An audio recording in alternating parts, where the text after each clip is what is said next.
Tahzibul akhlak, yang memelihara, menjaga, itu judulnya gitu ya, menjaga, memelihara.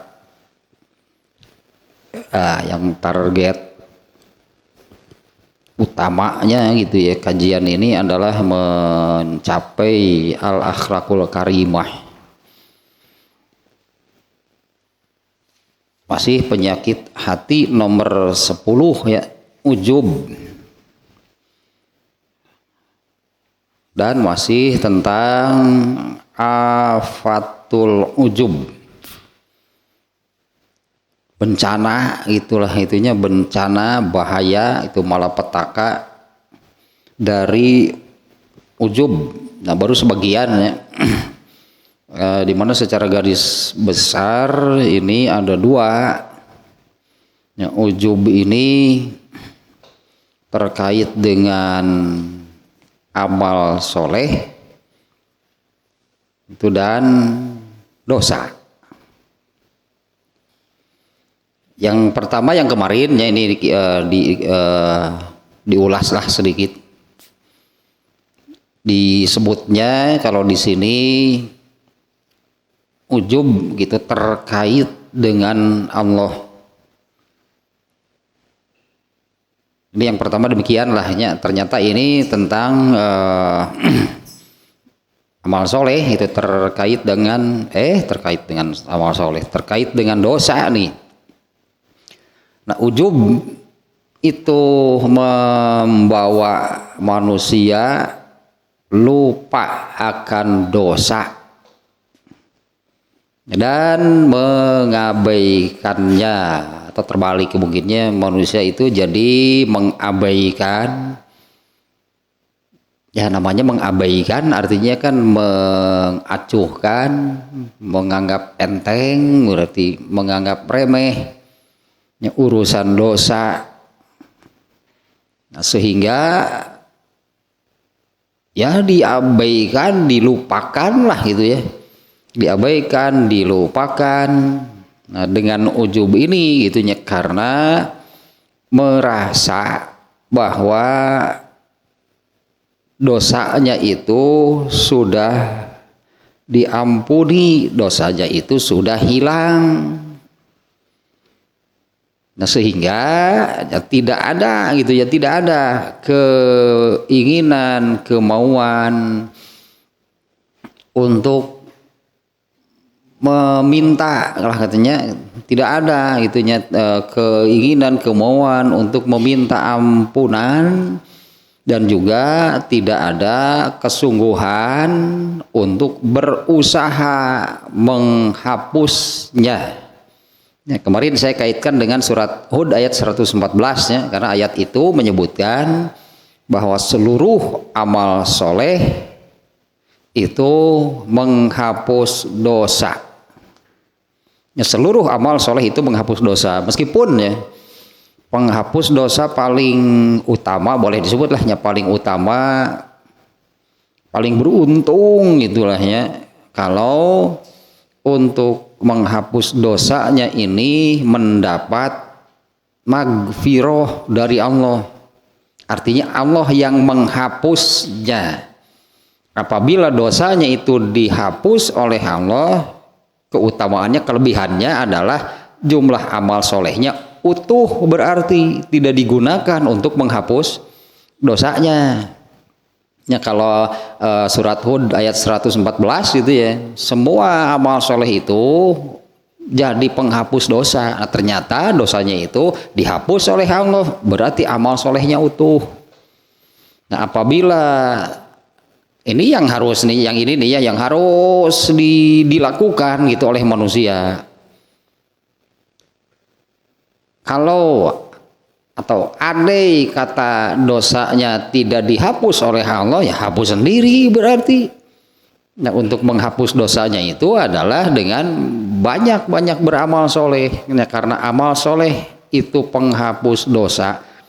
Nah yang kena ujub itu ya menganggap karena dosanya itu sudah diampuni, menganggap bahkan dia itu ya sudah mengabaikan, melupakan itu dosa.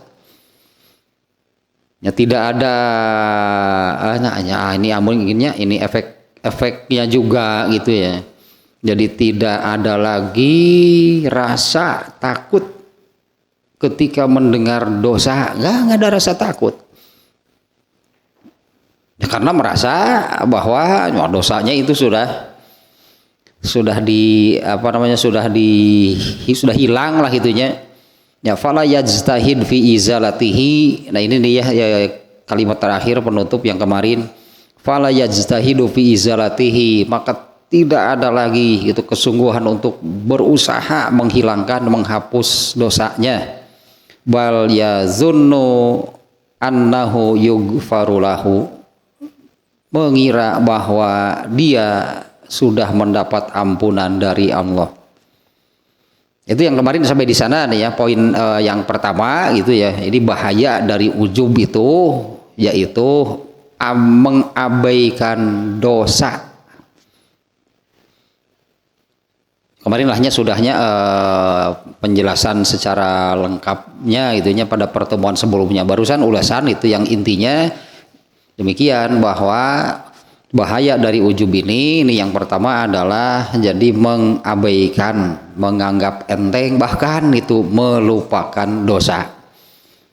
Di antara akibatnya yang kemudian itu tidak ada rasa takut lagi dengan dosa. Tanpa terasa sebetulnya. Apabila sudah demikian, maka orang ini akan mudah berbuat dosa. Ya, apabila sudah tidak ada rasa takut dengan dosa, maka orang itu akan dengan mudah berbuat dosa. Tapi tetap karena ujub, dia merasa aman saja dari dosa, padahal jelas dia itu melakukan, bahkan dengan mudah itu melakukan perbuatan dosa. Itulah ulasan sedikitnya yang kemarin. Nah kemudian yang berikutnya, nah ini terkait dengan amal soleh gitu ya, terkait dengan amal soleh. Kalau terkait dengan amal soleh, ujub ini mengakibatkan dia itu begitu merasa wah, disebutnya mengagungkan amal soleh yang sudah dilakukannya. Padahal emang iya sudah cukup, boro-boro. Ya kalau untuk yang kemarin, kalau terkait dengan dosa justru malah diabaikan, dilupakan. Tapi yang terkait dengan amal solehnya, fa innahu yasta'zimuha, merasa itu amal solehnya itu sudah wah gitulah, sudah banyak. Sebaliknya kalau yang ini, kalau untuk yang kita lanjutkan dulu yang ini nih ya. Jadi efeknya terkait dengan dua. Nanti kalau terkait dengan dosa jadi bagaimana nih kalau sudah kena ujub. Kemudian kalau terkait dengan amal soleh gitu ya, jadi bagaimana orang ini gitunya terkait dengan amal soleh. Nah dia itu mengagungkan gitu amal soleh. Nyawa yamanu alallahi bifi'liha, dia kalau ini agak sulit sihnya menerjemahnya bahasa kita ini. Jadi kurang lebih menawannya ini agak sulit nih ya.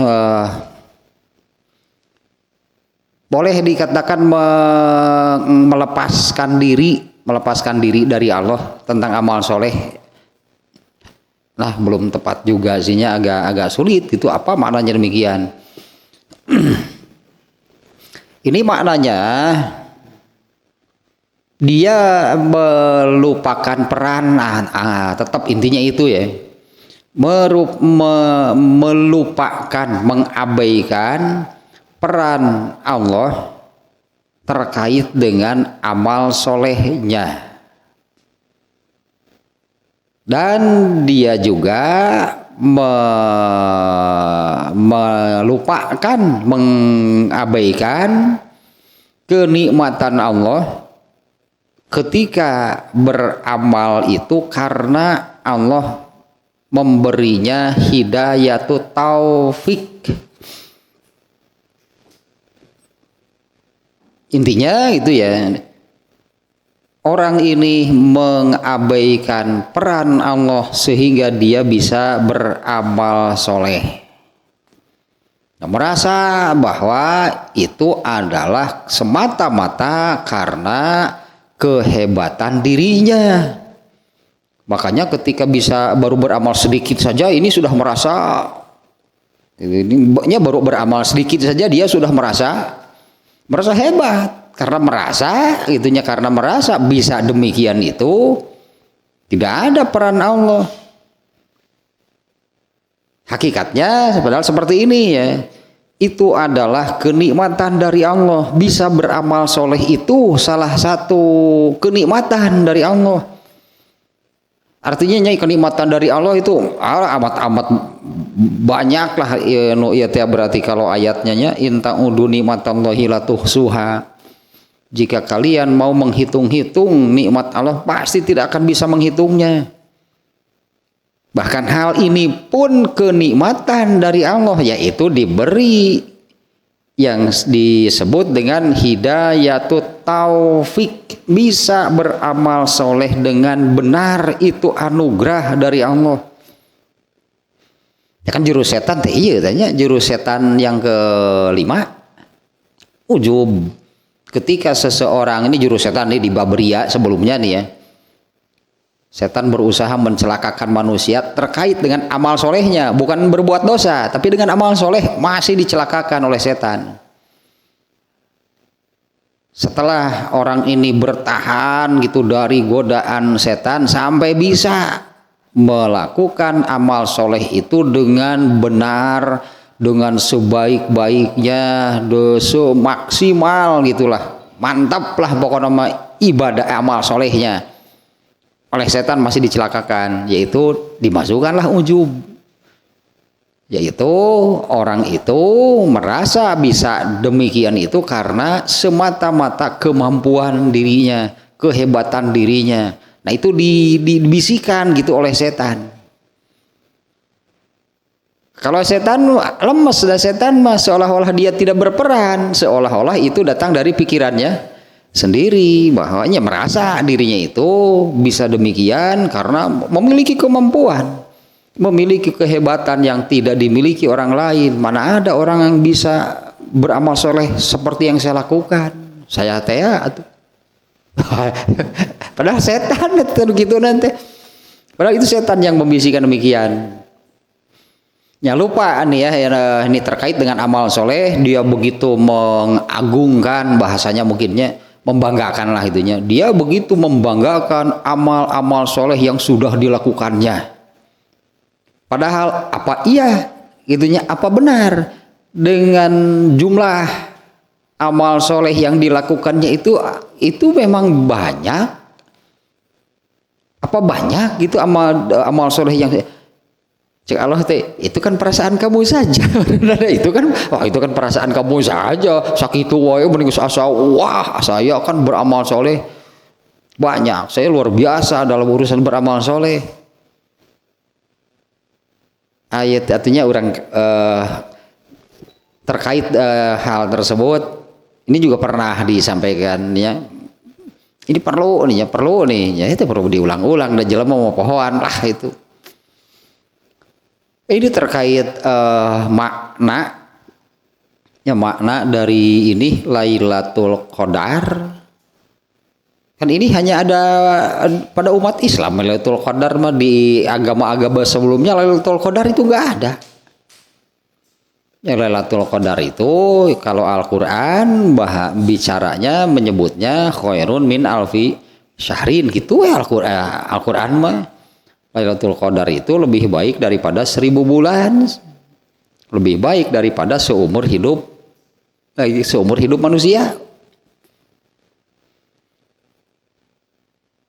Lailatul Qadar yang sesungguhnya itu adalah waktu turunnya Al-Quran itu dari Allah ke Allahul Mahfuz. Itu Lailatul Qadar mata turunnya Al-Quran dari Allah ke Allahul Mahfuz. Adapun Al-Quran diturunkan dari Allahul Mahfuz ke Rasulullah kan berangsur dan tidak berurutan. Nah, berarti hanya terjadi satu kali Lailatul Qadar mah, yaitu turunnya Al-Quran dari tangan Allah, anggaplah gitulahnya dari Allah ke Allahul Mahfuz. Tanazzalul malaikatu warruhu fiha, ngabring malaikat kita. Kalau yang memegang, yang membawa Al-Qur'annya malaikat Jibril lah, tuh berhak mah yang ditugaskan. Tapi kan tanazzalul malaikatu itu semua malaikat itu ikut pengawalan. Pengawalan atau tanazzalul malaikatu. Nah, kemudian Lailatul Qadar bukan yang itu, tapi ada satu malam yang lebih baik dari 1000 bulan. Allah mengambil nama untuk malam tersebut dari Lailatul Qadar. Nah, di mana Lailatul Qadar itu kan salamun hiya hatta matla'il fajri. Pada malam tersebut itu hanya kebaikan. Hanya kebaikan yang ada pada malam tersebut sampai terbit fajar. Lailatul Qadar nu asli nama eta. Nah, adapun Lailatul Qadar yang kemudian ada pada setiap bulan Ramadan yang itu beda atuh. Karena Al-Qur'an enggak akan turun lagi. Tapi namanya, karakternya gitulah mirip. Di mana Lailatul Qadar itu khairun min alfi syahrin, itu yang lebih baik dari 1000 bulan. Nah, ini yang apa sih maknanya? Ternyata Rasulullah tidak menerangkan sama sekali. Dimana ketika Rasulullah sudah diberinya pemahamannya, ketika mau menjelaskan, di masjid ada 2 orang sahabat yang sedang itu bertengkar sih, komen kebuk-buk mah. Ada yang sedang berdiskusi tapi dengan nada tinggi lah gitunya, emosi lah gitu. Diskusinya tentang agama. Nah, para sahabat itu terang ngobrol untuk paruguh, komo di masjid. Tapi caranya sampai demikian oleh Allah dicabut lagi, nah, sehingga sama sekali tidak ada penjelasan tentang Lailatul Qadar. Banyaklah penjelasan dari para ulama, itu artinya banyaknya para ulama, ya banyak ulama yang berusaha untuk menerangkan. Nah, dari sekian banyak lah gitunya makna Lailatul Qadar, itu yang ininya yang paling apanya lah, yang paling bisa, yang paling masuk akal, yang paling bisa diterima. Pahala amal pada waktu Lailatul Qadar di setiap bulan Ramadan nih ya, berarti yang ini sekarang sudah bukan Lailatul Qadar yang dulu turunnya Al-Qur'an, bukan. Pahala amal yang dilakukan pada Lailatul Qadar itu lebih besar dari pahala yang dilakukan, yang diamalkan seseorang seumur hidup. Nah, imam badag pisan Lailatul Qadar. Ya, pahalanya yang dibagi amal gitu ya, amal soleh yang dikerjakan pada Lailatul Qadar itu lebih baik daripada 1000 bulan, artinya daripada seluruh amalnya selama seumur hidup. Nah, orang Islam ini diberi kesempatan mendapatkan hal tersebut. Allah adakan di setiap bulan Ramadan. Tanpa itu maka mana ada. Artinya kan maknanya, tanpa mendapatkan Lailatul Qadar emang sebanyak apa pahala yang bisa dikumpulkan seumur hidup lah, iya mah dari tahun ke tahun ya, itulah per tahun gitu hitungan anak.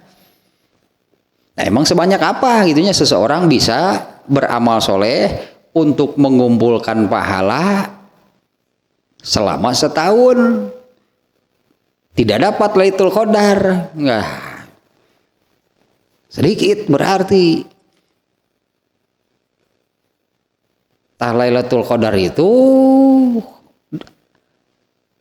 ya judulnya teh ieu berartinya bagaimana caranya untuk bisa mendapatkan Lailatul Qadar. Ya bagaimana sih caranya? Nah, ternyata Lailatul Qadar itu bahasa kita lah gitunya mungkinnya Lailatul Qadar itu jadi pahala yang diberikan untuk amalan yang dikerjakan pada Lailatul Qadar itu kan lebih besar dari pahala seseorang lah gitunya yang dia kerjakan seumur hidupnya. Jadi ini maknanya adalah pemberian hadiah, bonus, apalah bahasanya gitu, jackpot dari Allah nih bagi siapa? Jadi sebutannya Allah mengapresiasi, memberi penghargaan, memberi hadiah besar dengan pahala ya pada Lailatul Qadar itu bagi siapa? Di mana-mana juga apresiasi, penghargaan, hadiah itu pastinya diberikan kepada yang berprestasi. So, dalam hal apapun. Murid di kelas yang diberi hadiah yang seperti apa? Siapa? Kan dilihat dari prestasinya kan. Kemudian kalau di dunia sepak bola lah, ini ada satu penghargaan Ballon d'Or. Penghargaan sebagai pemain terbaik diberikan kepada siapa? Kan dilihat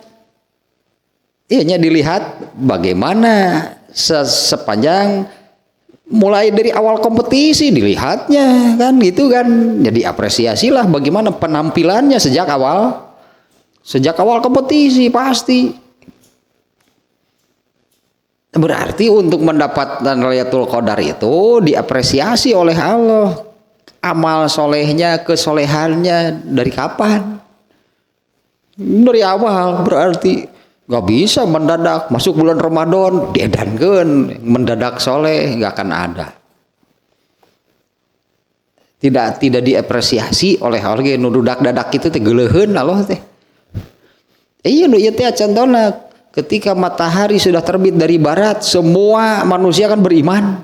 Kemarin kan hadisnya di dalam kitab Burikok, semua manusia beriman. Begitu melihat matahari terbit dari barat, semua manusia beriman, tapi tidak dianggap oleh Allah.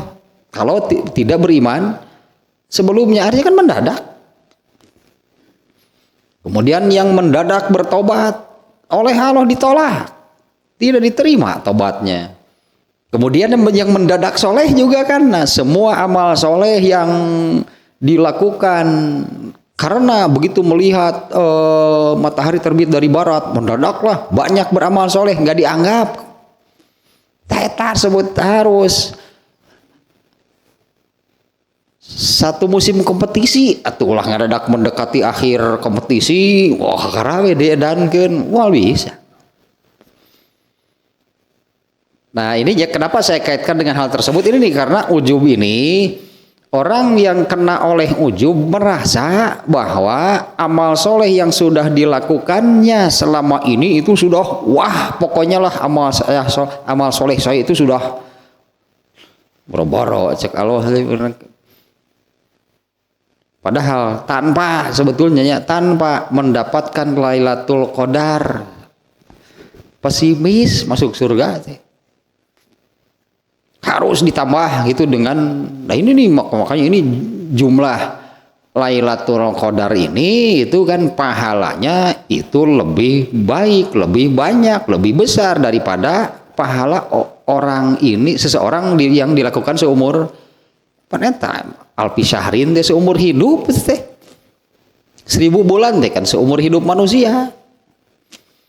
Tanpa Lailatul Qadar mah tong loba gaya lah gitu, teu beunang Lailatul Qadar mah nya ada nu ujub loba gaya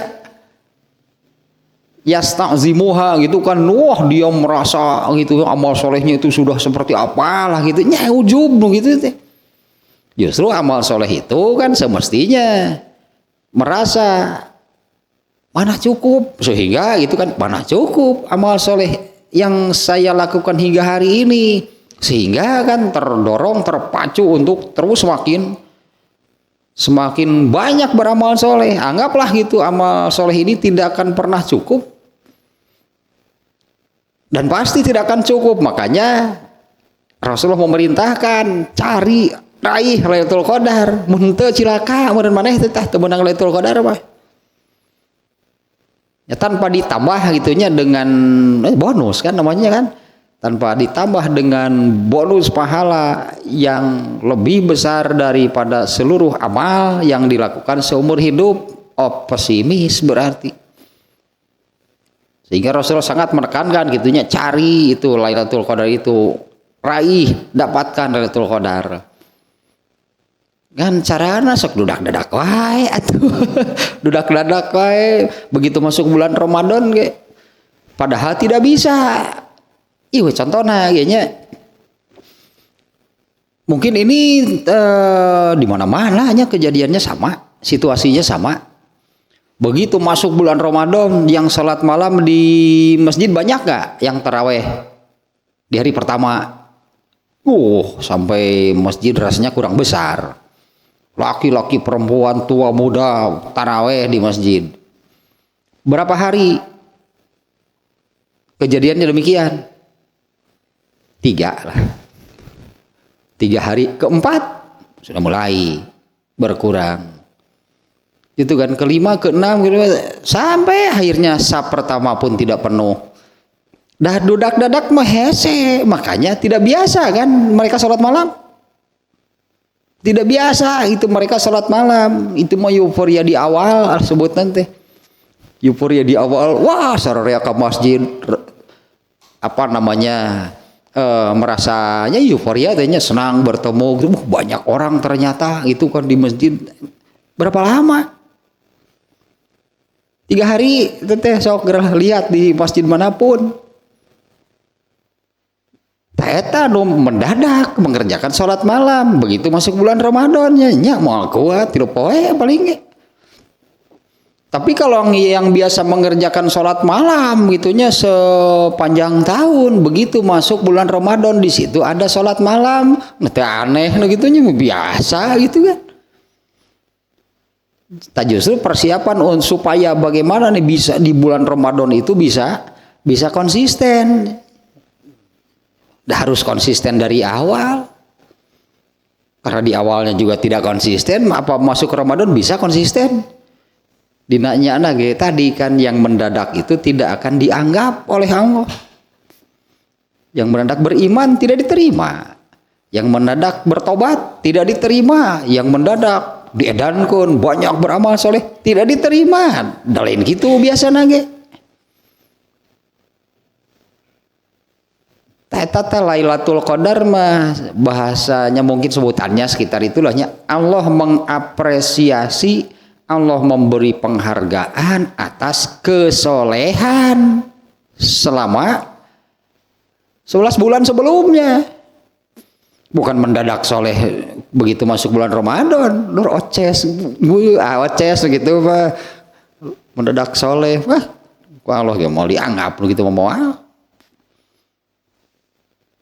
Ini kan yang mendadak contohnya tadi itu ketika melihat matahari terbit dari barat yang tidak semua manusia kan beriman. Jadi mendadak beriman emang dianggap enggak? Tidak diterima disebut lagi. Seolah-olah dirinya itu beriman berubah dari kafir menjadi mukmin. Cek Allah temureun. Tidak diterima, tetap dicatat kafir berarti. Yang bertobat tidak dianggap. Yang mendadak banyak beramal soleh juga tidak dianggap. Kalau sebelumnya kan tidak seperti itu. Ini kan mendadak disebut nantinya. Nah kalau orang yang ujub ini ya seperti itulah gitu. Dengan amal soleh yang sudah dilakukannya itu merasa bahwa amal solehnya itu sudah mungkin dalam pikirannya lebih dari cukup lah itu sebutannya. Padahal tanpa ditambah dengan bonus dari Allah, pahala Lailatul Qadar lah sebutannya begini, pahala Lailatul Qadar gak akan ada yang cukup.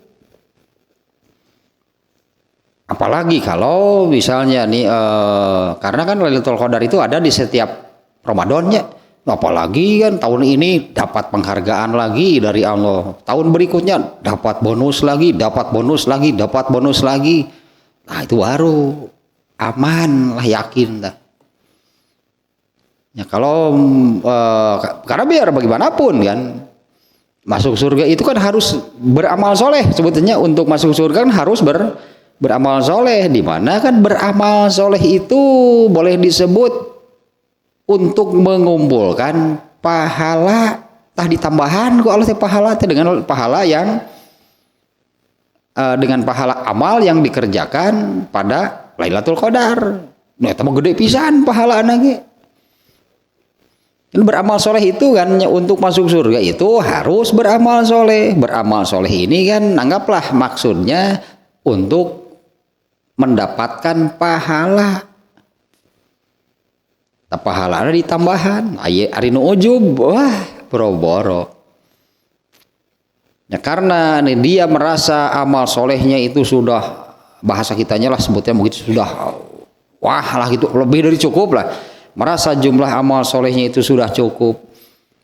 Di samping itu ya ketika dia beramal soleh itu dia mengabaikan, dia melupakan, mengabaikan peran Allah sehingga dia bisa beramal soleh.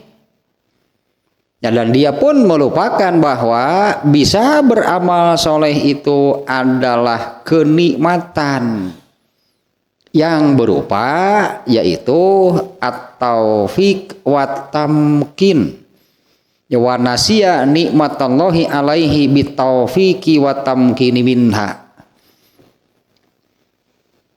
Karena benang merahnya yang disebut ujub itu kan menafikan peran Allah. Merasa bahwa segala-galanya itu karena kemampuan lah gitunya, kemampuan, kehebatan dirinya. Kan eta sebenarnya benang merah namanya kalau diungkapkan lah gitu dengan kalimat pendek, ujub itu apa?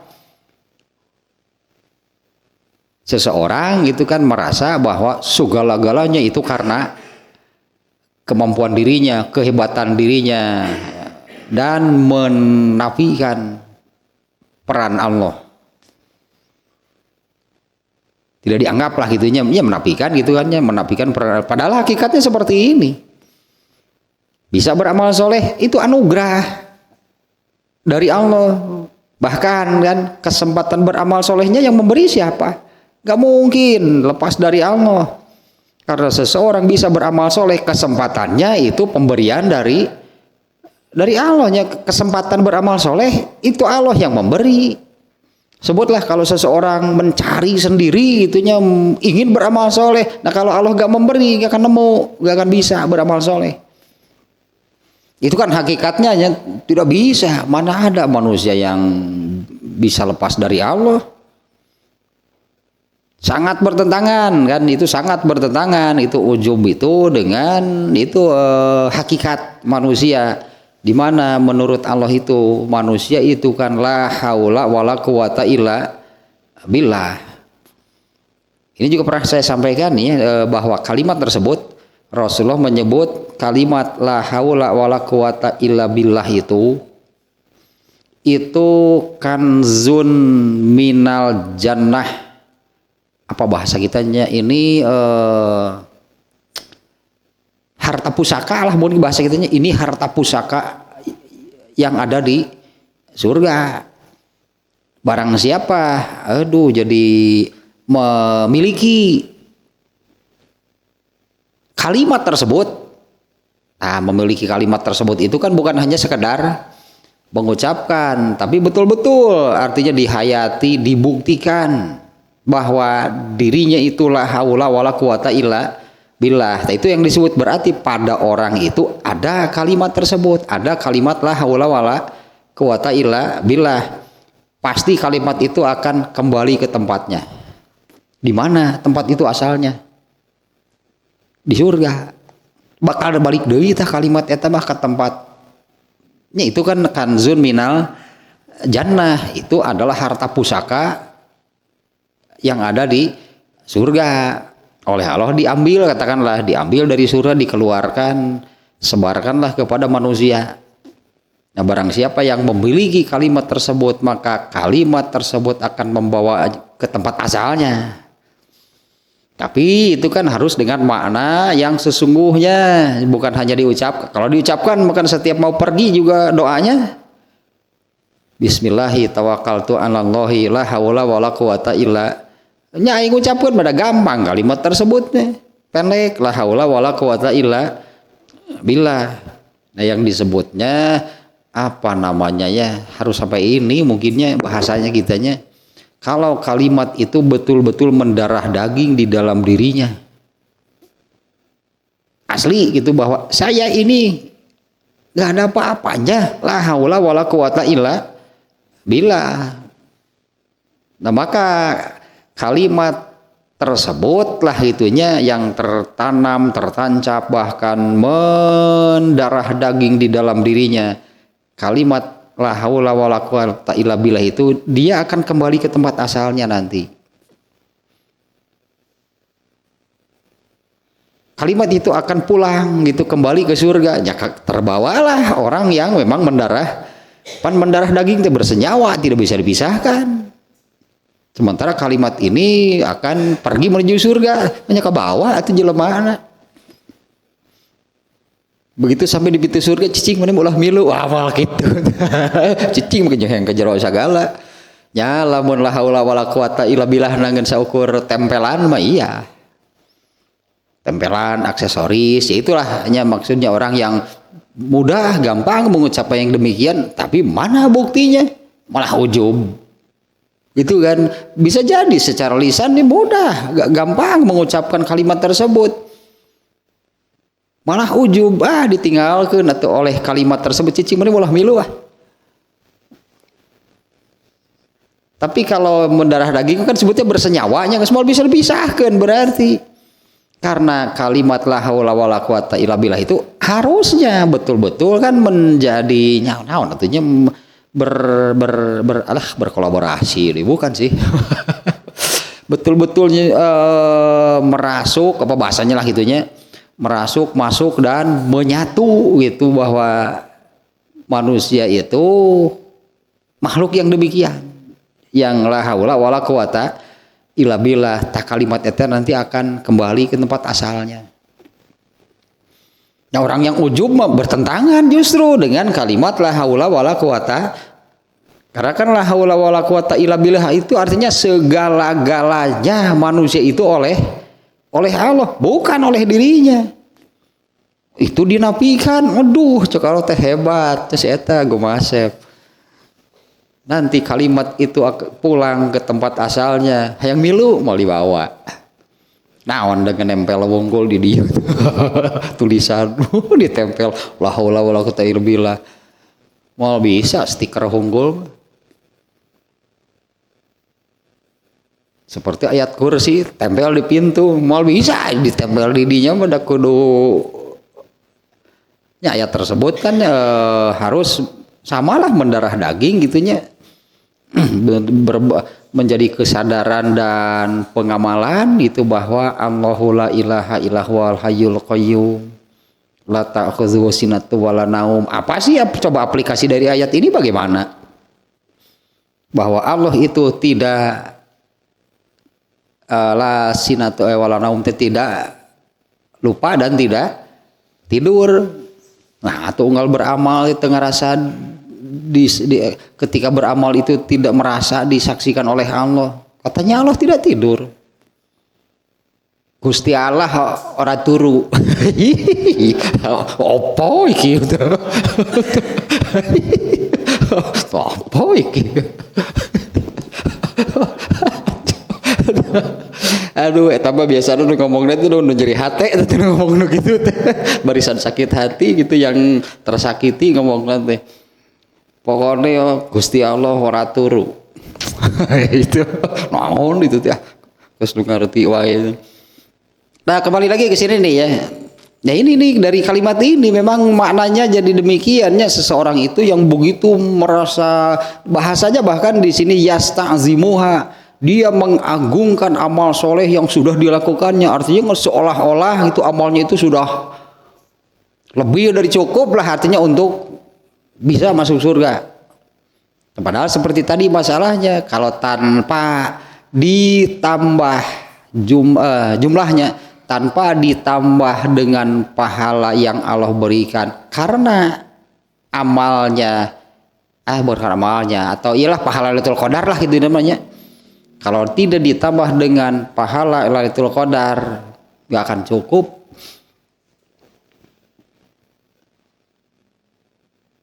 Harusnya tiap tahun gitu didapatkan Lailatul Qadar mah. Tapi maknanya demikian, itu tadi Lailatul Qadar itu adalah apresiasi, penghargaan, hadiah. Kan pemain terbaik juga diberi hadiahnya. Ya, pemain terbaik kan diberi hadiah. Ya kan prestasinya kan diapresiasi kan, bahasa kita mungkin gitunya. Ini nih prestasi sejak awal diapresiasi nih prestasinya, diberi penghargaan, diberi hadiah. Eta Lailatul Qadar teh apresiasi, penghargaan dan hadiah besar dari Allah. Apanya yang diapresiasi? Itu kan apanya yang diapresiasi oleh Allah, itu apa yang diapresiasi? Satu kan sebetulnya yang Allah minta dari manusia itu adalah ketaatan. Tak diapresiasi oleh Allah ketaatan manusia. Hanya satu gitu yang Allah minta dari manusia itu adalah taat kepada Allah. Di mana taat sama dengan ibadah. Dari sini Allah melihat ketaatan seseorang seperti apa, dari ibadah yang dilakukannya sepanjang tahun. Tahun ngadadak tadi ngewa kalau ninggalin geuleuh lah jeung roces ngadadak saroleh gitu. ingin diapresiasi oleh Allah, beri tarawihna ge 3 poe pan tadi ge aditu nama henteu deui. Kenapa? Teu biasa berarti kan tidak biasa kan. Ya sebutlah istilahnya kan itu hanya euforia di awal, bergairah sebetulnya orang Islam menghadapi bulan Ramadan teh. Bergairahnya menghadapi bulan Ramadan teh, tapi kan tilu poe Allah masjid teh kosong deui, sugan teh kadituna teh semakin penuh malah lah sampai akhir. Da teu biasa. Eta nu dadak teu biasa. Tapi kalau yang biasa mengerjakan sholat malam begitu masuk bulan Ramadan, apa anehnya gitu kan? Nggak aneh kan? Hanya bedanya gitulah. Hanya bedanya yang biasanya sendirian gitu sholat malam, sekarang berjamaah. Nya hayu resep ongkoh bisa jadi gitu kan? Ini yasta'zimuha wa yamunnu 'alallahi bi fi'liha, ya dia abaikan gitunya peran Allahnya ketika dia bisa melakukan demikian, dan dia lupa bahwa itu adalah nikmatallahi alaihi bitaufiqi wa tamkini minha, dan dia lupa, tidak menyadari atau mengabaikan secara sengaja bahwa itu adalah kenikmatan Allah, yaitu tadi diberi taufik, diberi hidayatu taufik. Nah, tadi setan diantaranya yang menjadi penyebab lahnya manusia melupakan hal tersebut, padahal dia sudah beribadah dengan benar sebaik-baiknya. Setan kemudian memasukkan ujub, sehingga yang terkena oleh bisikan setan tersebut, nah jadi seperti ini, dia mengabaikan peran Allah, beralih kepada bukannya bersyukur kepada Allah, tapi malah bangga dengan dirinya sendiri karena bisa beramal demikian, seolah-olah itu karena kehebatan dirinya. Benar-benar cilakanya, ujubnya. Jadi pantas diantaranya di awal sekali sudah juga saya sampaikan, Rasulullah bersabda 2 hal yang mencelakakan kaum terdahulu, yaitu ujub dan bakhil. Ujub berarti hal besar berarti bagi manusia nih. Ujub itu hal besar, benar-benar itu mencelakakan manusia. Nah, lanjutkan lagi nih. Iza a'jaba biha, kalau sudah ujub dengan amal soleh, ya dengan amal soleh, ya dengan dua-duanya lah sinya. Artinya kalau sudah kena gitu tak, kalau sudah kena oleh ujub amia an afatiha, maka orang itu akan buta dengan bahayanya. Ya yang ada ya itu euforia tadi hanya yang ada itu adalah euforia, kebanggaan terhadap dirinya sendiri, dan dia lupa bahwa itu hal yang membahayakan. Ya lupa, ya teringat ya lupa tidak ingat aja. Ya lupa saja akan hal-hal itu, bahwa ujub itu adalah hal yang membahayakan. Wa zalika annal mu'jiba yagtaru bi nafsihi wa bi ra'yihi. Nah, karena orang yang kena gitu oleh ujub itu, dia tertipu oleh dirinya sendiri. Hese berarti yang mau menggugahnya siapa?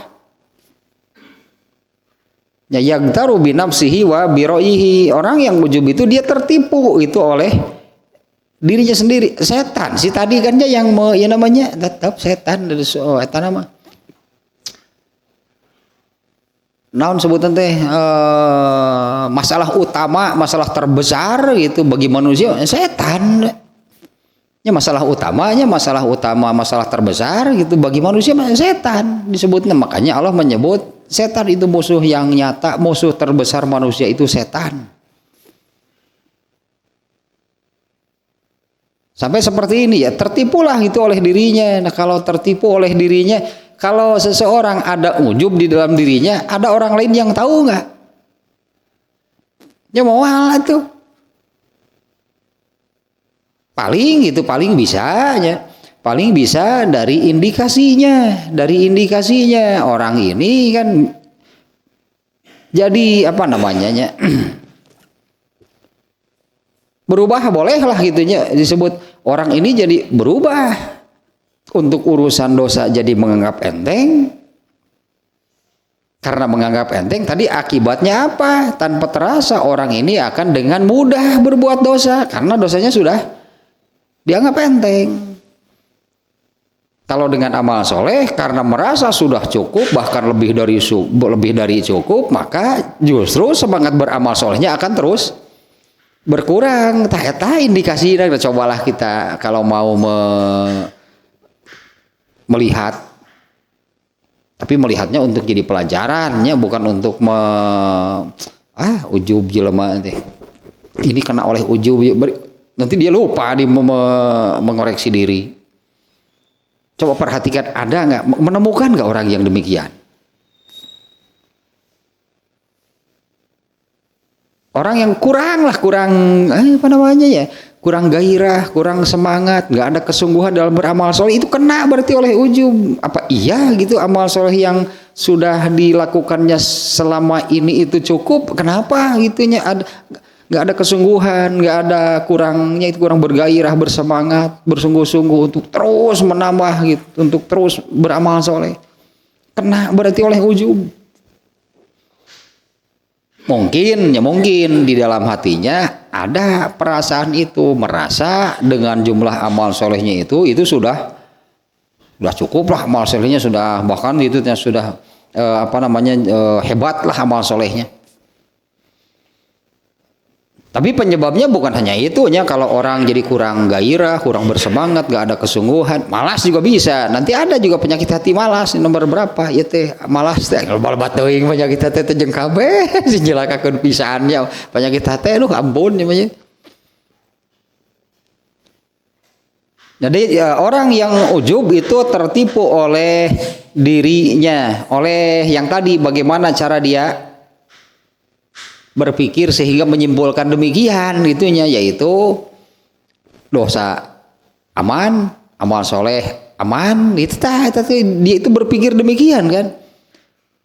Dia berpikir gitu, kalau berpikir tentang dosa aman lah dosanya itu sudah merasa sudah diampuni oleh Allah. Jadi tadilah keburukan nama Justru untuk urusan dosa karena menganggap enteng, akibatnya efek sampingnya malah jadi mudah berbuat dosa. Kalau terkait amal soleh justru karena sudah merasa cukup maka nggak ada lagi gitulah tak semangat itu, tidak ada lagi semangat, tidak ada lagi kesungguhan untuk terus menambah amal solehnya karena sudah merasa cukup. Nah lanjutkan lagi ini ya dari yang ada di sini nih. Satu hal lagi nih ya, ini kan bahaya ujub ya. Satu lagi itu nih. Bahaya yang munculnya itu adalah ya'manu makrullahi wa azabahu, merasa aman dari azab Allah. Berarti sudah tidaknya kalau merasa aman kan rasa takut azabnya kan tidak ada. Ya merasa aman dari Allah berarti rasa takutnya tidak ada. Akhirnya kita ambil perbandingan lah, ambil gambaran. Misalnya kalau seseorang itu berada di sebutlah tempat yang menakutkan lah gitunya. Seseorang berada di tempat yang menakutkan. Lalu ada yang menjamin. Jangan takut, pokoknya aku jamin kamu selamat. Takut lagi nggak orang itu? Kalau sudah ada yang menjamin demikian. Sebetulnya itu tempat yang menakutkan misalnya ya. Tapi misalnya ada yang mengatakan aku jamin kamu aman, tidak perlu takut, gak akan rasa takut lagi karena sudah ada yang menjamin. Atau gitu, ada imannya hanya perbandingan nih. Ini untuk memudahkan ini ya bahayanya sangat besar kalau seseorang itu sudah merasa aman dari azab Allah. Tahu hiji deui contohna di warung lah misalnya. Tadi nama merenan gitu jabak saku. Aduh, hayang itu hayang iya tapi wah udah mau cukup atuh. Coba kalau ada yang datang sok hayang naon wae, saya yang bayar.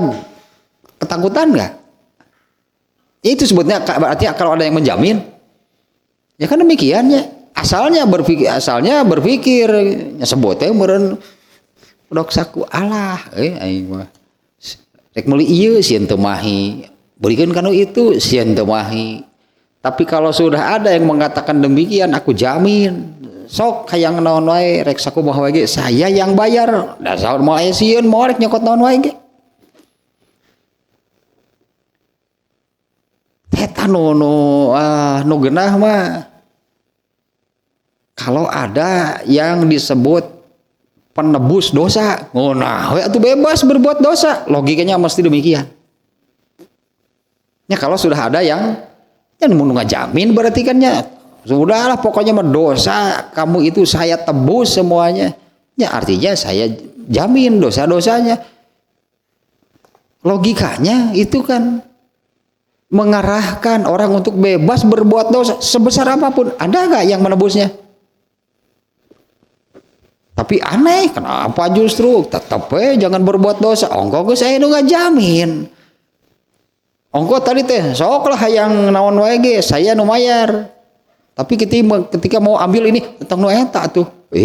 Ongko cara naon wae cara dijamin dipangmayarkeun. Sok lah sabaragna 2000. Sugan teh bener naon wae sabaragna boroges wae. Ya artinya ya, kalau ada yang menjamin seperti itu orang harus merasa bebas kan? Tapi anehnya gitu, diajarkan ada yang merebut dosa, tapi tetap jangan berbuat dosa. Puguh atuh eta mah sebutnya bertentangan dan terus diajarkan untuk menjadi orang soleh. Katanya kalau dosa sudah ada yang menebus, itu kalem Itu makna ini di kehilangan ini orang yang ujub itu kehilangan ini benar-benar bahaya besar. Alah dina bab naon teh di kitab Riqaqnya. Di kitab Riqaq kan Imam Bukhari kan menyebut al khaufu minallah, judulnya takut kepada Allah. Di mana kan yang disebut takut kepada Allah itu sama dengan takwa. Justru Rasulullah kan yang mengungkapkan, akulah orang yang paling takwa, akulah orang yang paling takut. Padahal beliau itu dimaksum, dijamin tidak punya dosa. Rasa takut Rasulullah seperti apa?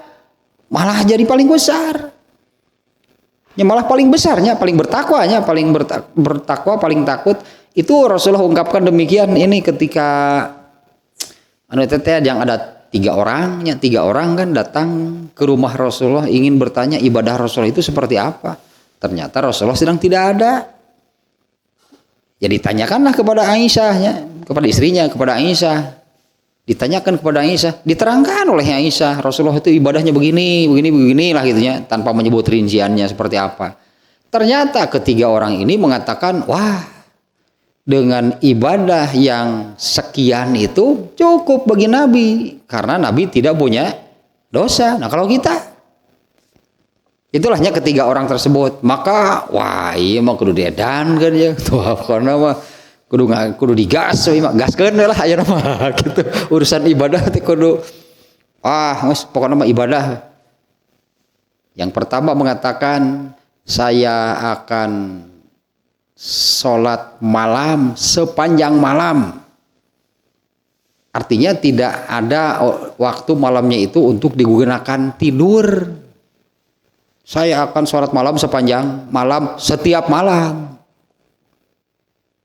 Kenapa? Ya maksudnya kita ini harus lebih dari Nabi. Kalau Nabi sholat malam enggak? Sholat malam, tapi kan Nabi tidur juga. Kalau saya enggak akan tidur, menganggap itu sholat malamnya itu lebih hebatnya kan dari sholat Rasulullah. Kemudian yang satu lagi, saya akan saum tiap hari, pokoknya mah tiada hari tanpa saum lah, gitu slogan nanti. Kemudian yang satu lagi, saya tidak akan menikah. Kenapa? Musikeun.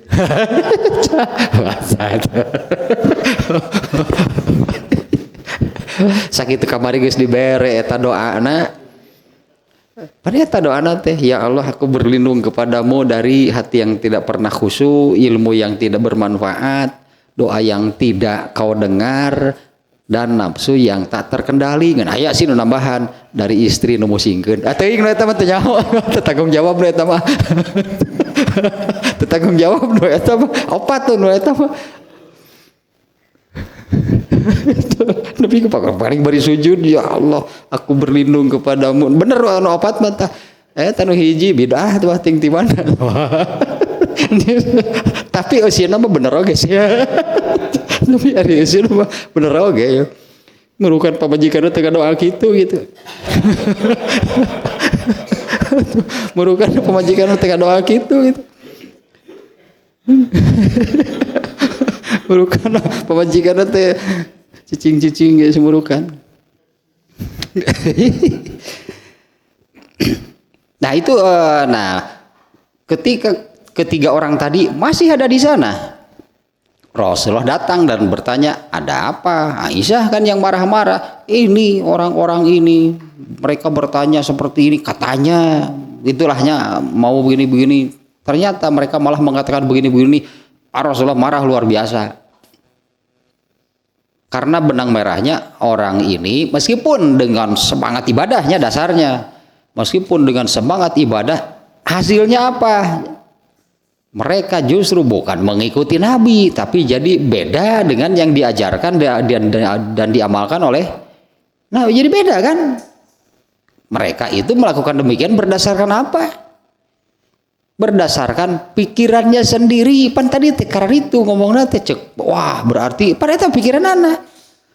Artinya itu bukan taat, tapi mengikuti al-hawa. Itu Nabi marah besar, meskipun dengan dasarnya, dengan dasar semangat beribadah. Tapi kalau pada akhirnya malah demikian, ya kenapa malah jadi beda? Nah Rasulullah SAW marahnya Aisyah sampai mengatakan sangat terlihat kemarahan Rasulullah itu di wajahnya. Nah kemudian Rasulullah menyabdakan ini nih ya, inna, ada dua lafaz hadisnya, inna a'lamakum wa akhsyakum. Ada lagi yang inna a'lamakum wa atqakum billahi la'ana. Sesungguhnya yang paling tahu, yang paling mengenal Allah dan paling takut. Tapi diungkapkan dalam dua, ada yang akhsyakum, ada yang atqakum. Bahasa Arab nama khosyah, takwa, sama ternyata ini maknanya. Sesungguhnya yang paling tahu, yang paling mengenal Allah dan yang paling takut kepada Allah itu adalah aku. Nah ini kehilangan takut. Yang ditakuti dari Allah itu apanya? Kan azabnya kan? Karena azab Allah itu, itulah azab Allah itu maha keras. Inna azabillah syadid. Banyaklah ungkapan di Quran. Ada yang azabun syadid, ada yang azabun alim, ada yang azabun muhin. Nah itu yang ditakutkan dari Allah. Justru Rasulullah itu semakin tadinya a'lamakum semakin mendalam lah itu mengenal Allah. Yang tumbuh itu adalah rasa takutnya itu semakin besar kepada Allah. Nah ini malah waya manu makrollahi wa azabahu, benar-benar bahaya itu ujungnya. Orang itu merasa aman gitu dari bala pembalasan, makar pembalasan, merasa aman dari pembalasan dan azab Allah. Wa yazunnu annahu indallahi bimakanin kasep. Dan merasa dia itu sudah mendapatkan tempat yang tinggi di sisi Allah. Kasepnya merasa bahwa dirinya itu sudah mendapatkan nyaman ya pokoknya malah aman sejahtera pokoknya mah merasa sudah mendapat satu tempat lah gitunya di sisi Allah. Aduh, benar-benar bahaya ini yang ujub nih. Nah ujub itu ini dia sudah merasa mendapatkan satu tempat terhormat lah gitunya, tempat ya, kedudukan yang tinggi di sisi Allah. Ya iya makanya dia merasa aman dari azab Allah itu karena dia merasa justru di sisi Allah itu dia merasa sudah ada mendapatkan satu tempat yang baik, kedudukan yang tinggi gitu di sisi Allah. Nah, semestinya itu innalahu indallahi minnatun wa haqqan bi amalihi allati hiya nikmatun min ni'amihi. Nah, semestinya dia menyadari, mengakui bahwa bahwa bisa beramal soleh demikian itu salah satu anugerah dan kenikmatan dari sekian banyak kenikmatan Allah yang diberikan kepadanya. Tapi menyadari itu justru. Ya, mestinya menyadari, mengakui bahwa itu kan ya bisa beramal soleh demikian itu salah satu kenikmatan dari seluruh kenikmatan yang Allah berikan kepadanya. Nah, ujub ini akan ujub itu akan mengalihkan, memindahkan, membelokkan dalam mungkinnya sebutannya. Ila an yusanna ala nafsihi. Ujub itu akan mengalihkan, membelokkan sehingga menjadi orang yang bahasanya memuji dirinya sendiri. Yang memuji dirinya sendiri, itu kan merasa dirinya itu hebat. Harusnya menyadari bahwa itu adalah beramal solehnya. Tentang beramal soleh nih, mestinya kan menyadari, mengakui bahwa bisa beramal soleh sedemikian rupa itunya bisa beramal soleh itu adalah itu salah satu kenikmatan dari seluruh kenikmatan yang Allah berikan kepadanya. Nah mestinya menyadari dan mengakui demikian. Ujub ini mengalihkan seseorang, membelokkan. Mestinya demikian, malah jadi memuji dirinya sendiri, menganggap dirinya itu memiliki kehebatan dan kekuatan. Ya, sehingga nya memuji diri dan kayak nu bahaya nama dengan tadi kan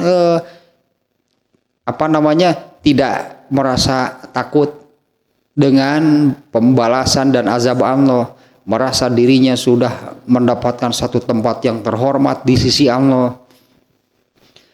Dan merasa, nah dengan demikian orang itu merasa bahwa dirinya itu orang yang bersih, orang yang suci. Orangnya dengan demikiannya orang itu merasa itu bahwa dirinya itu orang yang bersih, orang yang suci, nya hebat pisan atau sudah merasa dirinya itu sudah pasti gitulah dapat satu tempat terhormat, kedudukan yang tinggi di sisi Allah. Ini hebat-hebat tinggi jadi jelema teh nabi saja akan mengatakan akulah orang yang paling takut. Ya akulah orang yang paling takut kepada Allah. Ini malah kehilangan rasa takut dan merasa dirinya itu orang yang bersih, orang yang suci. Nah, ini bertentangan dengan ayat surat An-Najm ayat 32.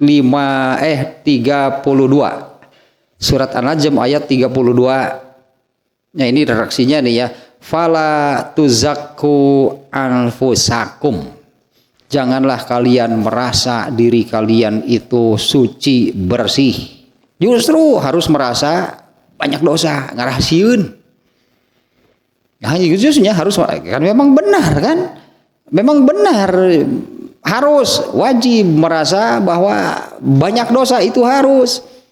Karena memang Allah menetapkan bahwa manusia itu pasti dosa. Lalu ada seseorang merasa bersih, kitu na wae geus pan geus salah, itu berarti. Tapi ya taku ujub pada kitu atuh kumaha nya. Ini kan makanya mencelakakannya. Ya ujub itu akan menjadikan orang demikian. Merasa aman dari dosa, merasa amal solehnya sudah wah gitu, merasa sudah ada tempat terhormat dan kedudukan yang tinggi di sisi Allah. Sehingga merasa dirinya itu sebagai orang yang bersih, orang yang suci. Nah, ini bertentangan dengan surat An-Najm ayat 32. Fala tuzakku anfusakum. Janganlah sekali-kali kalian merasa diri kalian itu bersih. Huwa a'lamu bimanit taqo. Itu ayatnya karena takwa. Dialah Allah lah yang Maha mengetahui bimanit tako, siapa yang bertakwa sesungguhnya. Ya silakan nantilah buka lagi isinya ayat ini nih ya, ayat surat An-Najm 32 yang redaksinya demikiannya, fala tuzakku anfusakum. Artinya janganlah kalian merasa bahwa diri kalian itu bersih, suci. Huwa a'lamu, dialah Allahnya yang paling tahu bimanit tako, siapa orang yang sesungguhnya bertakwa. Kemudian ini yang terakhir ini ya dari yang sekarang nih ya. Nah, dengan demikian maka orang ini ya in a'jaba bi ra'yihi, apabila seseorang itu ujub bi ra'yihi wa amalihi wa aqlihi, pokoknya malah dirinya lah yang terbaik gitu nya. Dirinya yang terbaik. Amalnya menurut dirinya bahwa ya tadi kan bahwa amal saya itu yang paling hebat dibandingkan dengan siapapun. Kemudian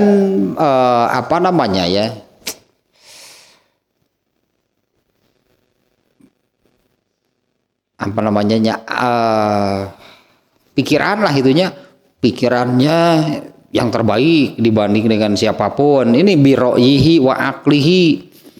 Nah, kalau ujub dengan hal seperti ini, mana azalika minal istifazi wa minal istifadati wa minal istisyari was-su'ali, maka orang ini merasa sudah tidak perlu lagi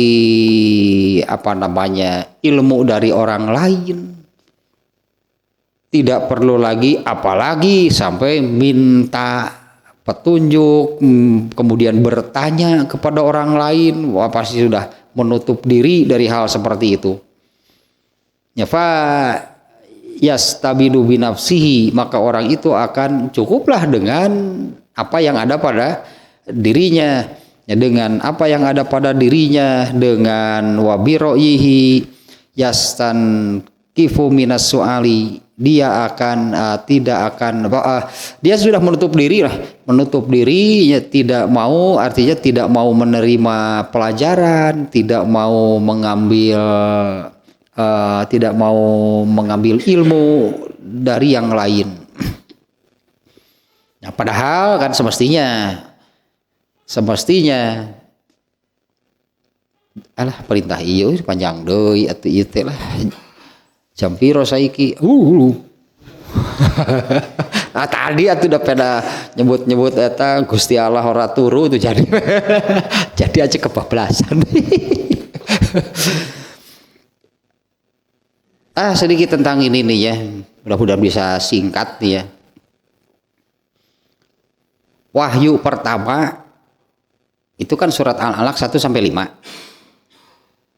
Nah, dari wahyu pertama itu kata pertama adalah Iqra. Itu kan pertama adanya Iqra. Emang Rasulullah bisa baca? Tapi perintahnya membaca. Terus Rasulullah belajar membaca enggak? Enggak, Rasulullah itu sampai meninggal ummi sebutnya kan di Quran. Tidak bisa baca gitu, tidak bisa membaca tulisan. Tapi perintahnya baca. Emang Rasulullah melaksanakan perintah ini enggak? Rasulullah itu melaksanakan enggak perintah baca? Kalau saat itu kan ketika oleh malaikat Jibril, bukan ayat itu, malaikat Jibril mengatakan baca. Rasulullah menjawab, saya tidak bisa membaca. Jadi pangbacakeun ku malaikat Jibril, tak iya wahyu pertama tak Iqra, itu perintah pertama dari Allah itu adalah Iqra, baca. Rasulullah mengamalkan ayat ini enggak?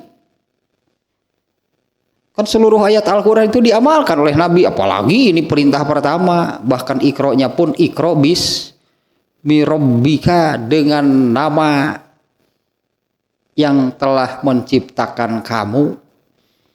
Bukan Iqra bismillah dengan nama Allah. Iqra bismillah, bacalah atas nama Allah.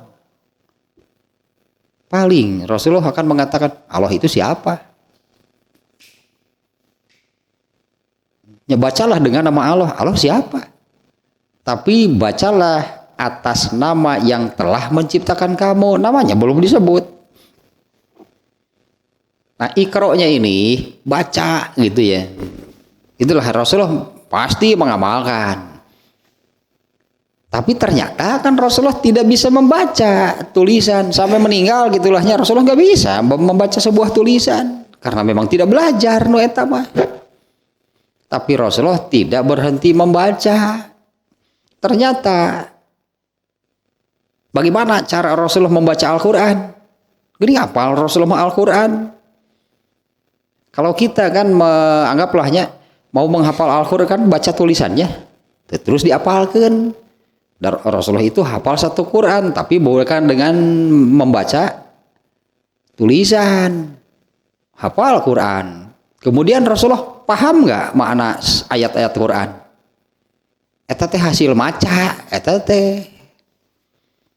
Tapi bukan membaca tulisan. Makanya kan sebutannya ayat. Ada dua, ada ayat nakli. Nah itulah Al-Quran. Rasulullah hafal dan paham ayat nakli Al-Quran. Ada lagi ayat kauniyah, yaitu seluruh ciptaan Allah itu ayat. Ari ayatnya kudu dibaca, berarti takut Rasulullah mau dibaca eta teh ningali hideud alpukat.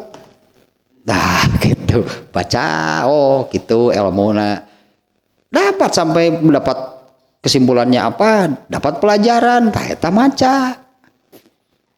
Iqra teh tentu diamalkeun ku Nabi teh Iqra teh. Contoh lah, iya banyak, iya batak itu malu bisa ponok sebenarnya. Iya, aduh setik deui.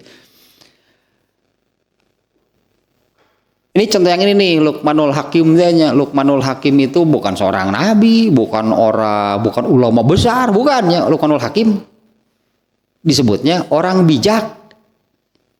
Bukan seorang nabi, bukan seorang ulama besar, bukan orang terpandang lah gitunya, rakyat jelata yang hamba sahaya. Tapi itunya kata-katanya itu kata-kata yang bijak, penuh pelajaran. Di antaranya kan nasihat Luqmanul Hakim kepada anaknya kan dimuat oleh Allah jadi ayat Quran. Padahal bukan seorang nabi, bukan seorang ulama besar, bukan orang hebat, itulah Luqmanul Hakim. Tapi kalau berbicara berbobot, itu banyak ilmunya. Di antaranya Luqmanul Hakim itu ya orang yang demikian, ya orang yang bijak, orang yang berakhlakul karimah gitu. Luqmanul Hakim itu orang yang adabnya tinggi. Ketika ditanya dari mana kamu belajar adab, lah tidak terkenal, tidak ditemukan. Dia berguru kepada siapa? Enggak, ngen maca, teureun maca. Di antaranya cara membacanya, Luqmanul Hakim kan ditanya, dari mana engkau belajar adab, akhlak lah gitunya, adab, dari mana engkau belajar adab sehingga menjadi orang yang ya itulah beradab tinggi, berakhlakul karimah. Dari mana engkau belajar adab? Dari orang yang tidak beradab, dibaca berarti eta teh. Diambillah kesimpulan, diambillah pelajaran. Apa sih pelajarannya dari kalau melihat orang-orang yang biadab? Tidak biadab, tidak beradab. Lamun tidak bermoral sih, bukan bimoral sih, amoral itu mah. Kalau yang tidak beradab mah bukan adab, biadab bahasa orang mah. Lamun tidak bermoral, amoral. Kita sebut membaca artinya. Nah, kalau orang yang seperti ini akan berhenti karena merasa lah gitu loh, pikirannya, ilmunya itu sudah ya merasa hebat deui wae lah itu ujub mah. Maka dia akan menutup diri itu dari hal-hal seperti ini untuk terus mendapatkan ilmu. Kan untuk beramal saja berhenti karena sudah merasa cukup dengan amal yang sudah dilakukannya. Tahu salat ah? Wes ah. Wes ah. Ayo nama tah. Masih ada sih ini lanjutannya nih ya. Tapi ini kan waktunya nih ya. Waktunya nih sudah tidak mencukupi lah. Sebetulnya judulnya nanti berikutnya baru Ilajul Ujubi bil Ijmal. Nah, bagaimana nih mengobatinya? Bagaimana nih mengobati ini nih penyakit ujub, karena bahayanya luar biasa tadinya. 3 berarti lah ada 3 halnya, meskipun ini masih ada nih. 1 terkait dengan dosa justru malah merasa aman. Akibatnya menganggap enteng dosa. Akibat buruknya, efek sampingnya adalah justru dengan menganggap enteng dosa itu orang akan mudah justru berbuat dosa. Kemudian kalau terkait dengan amal soleh merasa sudah cukup, bahkan lebih dari cukup, sudah hebat lah amal solehnya. Akibatnya malas beramal soleh. Buat apa menambah lagi, kan sudah hebat. Nah, kemudian kalau ujub yang terakhir ininya ya yang barusan, dia akan menutup diri karena merasa ilmunya sudah yang paling tinggi, maka tidak akan lagi kalau melihat apa-apa. Mestinya kan seperti Luqmanul Hakim kan dibaca, ambil kesimpulan, jadikan pelajaran, eta maca. Karena ayat dari Allah itu bukan hanya ayat nakli, tapi ada ayat kauniyah. Semuanya itu adalah ayat. Cek urang Sunda mah bacaeun kabeh oge. Contohnya Luqmanul Hakim kan banyak dapat ilmu, jadi orang yang berakhlakul karimah, jadi orang yang adabnya mulia, adabnya tinggi. Dari mana belajar? Luqmanul Hakim buta huruf. dari orang-orang yang biadab ari daek maca mah menang ilmu tilu gitu dari orang yang biadab amoral dan sebagainya. Teruslah itu teh ini makan wae lah ada ininya masih ada lagi nya yang bahaya dari ujub. Judul berikutnya nanti ilajul ujub. Ya bagaimana mengobatinya? Ya ada di sini langkah-langkahnya, ada solusinya. Tapi ini afatul ujub pun ya ini belum selesai nih.